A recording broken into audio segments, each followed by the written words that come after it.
Back-to-back really solid wins for the Toronto Raptors tonight as they win 128-111 over the Oklahoma City Thunder at Scotiabank Arena tonight.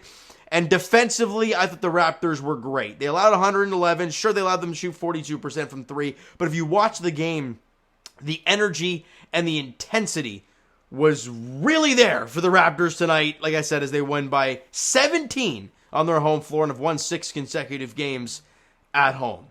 Really good job for the Raptors, and they're now 2 games under 500 at 34-36. And they're half a game behind the Atlanta Hawks for the number 8 seed in the Eastern Conference. All right? Now, very interesting game. If you look at the stats and you look at the way things went through the first 3 quarters, you're like, well, it was a fairly even game. And it honestly didn't feel like it. Like in the early part of the game, the Raptors were having a tough time making shots, and it was kind of a little janky there early. But they ended up winning the first quarter by 29-28. Then in the second quarter, the Pascal offense started to kick in. After starting the game 0 of 3 from the field, and I think 0 of 4 from the free throw line to start, like it was rough for Pascal, maybe 1 of 4 from the line, but it was rough to watch. In the second quarter, he was flat out dominant. And I gotta say, with about just over 3 minutes to play in the second quarter, Scotty crosses the timeline, okay? And then the patience, here comes Yak down Broadway, puts Shea in a poster. Not sure why there wasn't an and one on the play, but either way, what a slam for Jakob Poeltl. Putting the Canadian on a poster, and the Raptor fans on their feet, the bench all fired up.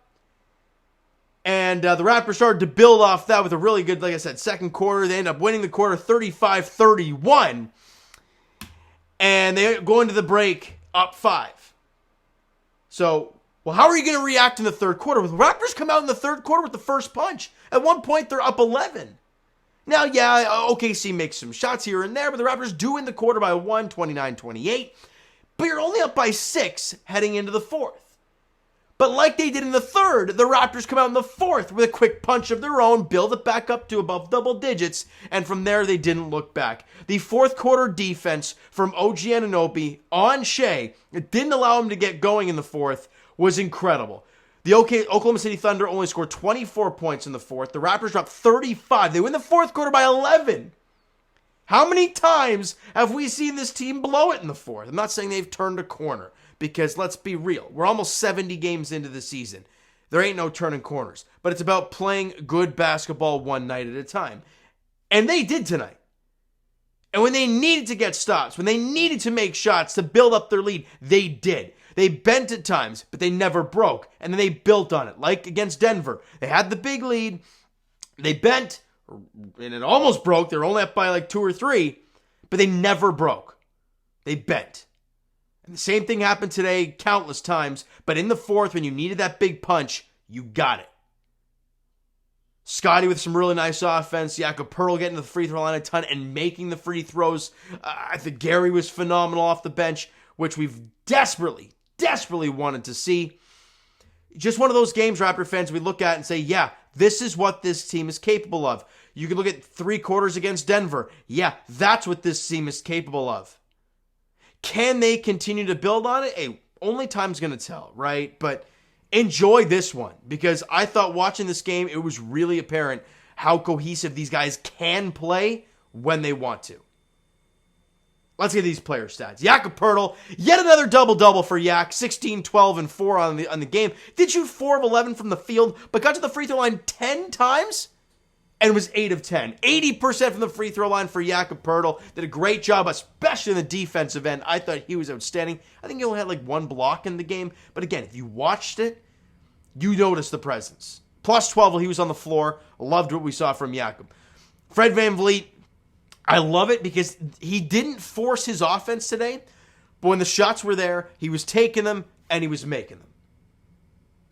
Sounds pretty straightforward, sounds pretty stupid, but how many times have we seen Fred go 2 of 15 or 2 of 13, right? And you want to pull your hair out. But Fred only had 19 points today. Didn't crack the 20-point mark, but he had 19, 5, and 5. Shot 8 of 16, 50%. Was 3 of 7 from 3. Beautiful. Had 4 steals and a block and was a plus 11. A quietly really nice Fred night for me. He didn't get destroyed on defense. He did a really good job. Hell, everybody did in the starting unit. I was really impressed with him today. I really was. When the offense wasn't flowing through him, in the sense that he was taking shots, he was doing everything else to get everyone involved. And look, it helps when people are making shots. Pascal Siakam, as I said off the top, started the game horrendous. Like, really bad. However, he still ended the game with 25 points, 14 rebounds, 8 assists. We missed you, Pascal. This is the type of game for him where you look at it and go, oh, this is what all NBA Pascal looked like through the first half of the season. And with the way Jakob Poeltl's been playing, right? With the way Fred's been playing recently, with the way OG's been playing since coming back. If you could have Pascal get back to that level, who knows? But 25, 14, and 8, as I mentioned, he started the game 0 of 3 from the field, and either 0 of 4 or 1 of 4 from the free throw line. He ended the game 9 of 19, just a shade under 50%, was 4 of 8 from the free throw line, so he missed what? He didn't miss a free throw the rest of the game after that 1 of 4 start, or 1 of 5 start. And also, 3 of 5 from three-point range, was a +6 when he was on the floor. Pascal Siakam, after that first frame, I thought he was outstanding. And he made shots when he needed to make shots. That's the big thing for him. OG, look, didn't force the offense tonight, but did a phenomenal job. Like, how many times have I said this, guys? And I sound like a broken record doing it, but I'm going to say it again. You make your threes. You give me the OG type of defense. He's money. 17 points, 4 boards, 1 assist for OG. Only took 9 shots. Was 6 of 9 from the field. Was 2 of 2 from the line. Was 3 of 4 from 3. 2 steals, 2 blocks. Was a +14 on the floor. And he was guarding Shea mano-a-mano in the fourth quarter and basically contained him a ton. At one point, Shea missed like 1 shot. He ended the game missing 7. You guys can do the math. OG did a great job late. Scotty Barnes, I thought, it was interesting. I didn't see a lot of Scotty, but when I did, he was making the sound right plays.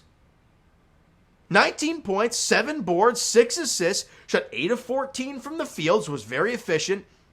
3 of 4 from the line, missed both threes. And that's the one thing about tonight that I want to see Scotty do more. When you're wide open, like no one's even trying to come out and contest, take your shot with confidence. I don't like seeing him look around, fake once, and think, I don't want to shoot it, and then just chuck it up. Just the confidence ain't there. And you know what? That's okay. It will come, but I would love to see him start shooting with confidence from 3, the way he has in previous months. But by the way, again, you didn't notice him very much because he was just playing sound basketball, +23 while Scotty was on the floor. Really nice job. And finally, bench scoring. The talk of Gary Trent Jr.'s struggles, we remember that 0 of 9 and -27 on the floor. Like it was a terrible, terrible game. When they lost that 3 in a row, you weren't getting bench scoring, and you were forcing your starters to just kill themselves out there. But Gary tonight made shots, and he was all over it defensively, causing havoc in passing lanes. 23 points, 5 rebounds, 2 assists, shot 8 of 12 from the field, was 3 of 4 from the line, 4 of 7 from 3, had 2 steals and a +16. If you can get somewhat, maybe not to that extent, maybe not 23 in the game on that extremely efficient shooting, but somewhat similar. You give me 15, 18, and sprinkle in a game like this here and there off the bench from Gary, oh my God. It just changes the entire complexity of this Raptor team. You add some sort of scoring off the bench. Boucher's going to give you a ton of energy. We know that. And I thought, honestly, we saw very minimal minutes from Christian Koloko and got elbowed in the face. I'm baffled how there wasn't a call on that, including he got the foul. But anyways, I thought him defensively was outstanding. How many times have we seen Christian Koloko get driven into the paint, get called for a foul, and then look around like, what's going on? Did he get called for a foul once in the game today? Let me actually check that out, because I swear he didn't. Every time they were driving, he was hands up, straight up. They were running right into him. Heavily contested shot, obviously because of how big he is. But 12 minutes, he had 3 rebounds and an assist, had 1 block, and 1 foul in 12 minutes. Christian Coloco gave the Raptors some really good minutes. Maybe the plus minus, I didn't even look at it. Maybe it does suggest that he didn't, but I thought he looked really, really solid out there. So I love what we saw from Christian. Hopefully you can get that moving forward. Team stats. And the Raptors, if you look at some of these numbers, they are quite astronomically crazy. They shot 43% from the field. The Raptors shoot 49% from the field. They shoot 42% from the field. The Raptors shoot 44% from three. Holy smokes. Raptors knocked down 14 threes, 14 for 32. They were extremely efficient there, and they were shooting with confidence. The ball was humming. 28 assists. It's so beautiful when this team decides to move the basketball and give up a good shot for a great shot, because it's just magnifique, right? Isn't it beautiful? 71% from the free throw line for the Raptors. They were 90% from the free throw line. But hey, he won by 17. Who cares? Now, this is where the numbers get crazy. Raptors dominated the glass. Now, that's going to help when you have Yak and help him and Pascal combined for 26 rebounds. 58 to 39 in rebounds. They dominated. On the offensive glass, 18 to 11. Second chance points, 21-12. The Raptors just dominated. They really, really did. Where are we here? 28 assists. I got that. Fast break. The Raptors, I think, what was the points? I think with turnovers was like 13 to 10. They turned the ball over 13 times. We only turned it over 10 times. Let me just confirm that here. Not even close. Wait, hold up. We turned the ball over. No, it's points out of a turnover. I was going to say that felt weird. Turnovers, 13 for them, 10 for the Raptors. But the Raptors, points off of turnovers, 19-13. Made them pay for their mistakes. And Raptors full-on dominated the fast break. 23-6 in the fast break. They played their game. They got on the glass. They turned them over, made them pay for their mistakes. And they got out in the fast break. And to add to it, they played really good defensive basketball. Recipe for winning. Now, we move on. Because, let's be honest, we're still 2 games under 500. It's not where you want to be. Next game is on Saturday night, 7 o'clock tip-off. As Raptors host the Minnesota Timberwolves at Scotiabank Arena, looking to win their third consecutive, looking to win all 3 games on this little homestand, and to get back to 1 game under 500 again. And I believe they play the Bucks on the Sunday, where it's like, hey, we're trying to get back to 500. We play them on the road. Great! I think it's the Bucks on the road. It could be. I know they play Sunday against the Bucks. I just don't know if it's at home or... wait, is it a back-to-back? Minnesota, then you travel to Milwaukee? Oh, God, no, please. Hold on a minute. It's exactly what it is. And it's an 8 o'clock tip-off. Oh, my goodness. All right, well, Raptor fans, that's going to do it for this one. If you enjoyed the video and you enjoyed the game tonight, smack the like button. I do appreciate it. Hit the subscribe button. You guys not already. Comment down below your thoughts on the video, thoughts on the game. Would you like, would you not like from today's game? For the Toronto Raptors, the Twitter and Instagram links are down below, so follow up, send me a DM, guys, all that great stuff. The Discord and TikTok links are down below, so follow up there if you guys have not done so already. And I will talk to you guys Jay's Ish Wednesday. You guys know what it is.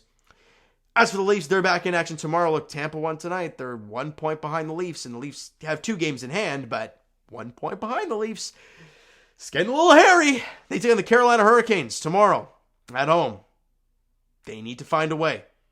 All right? I think it's a 7 o'clock puck drop there before they go to Ottawa and take on the Sens in the second night of a back-to-back. I believe that's what it is. As for the Raptors, they take on the Minnesota Timberwolves at Scotiabank Arena on Saturday night, 7 p.m. tip-off there. Thank you guys so much for listening and watching. I hope you enjoyed the video and the W tonight. We'll talk to you guys then.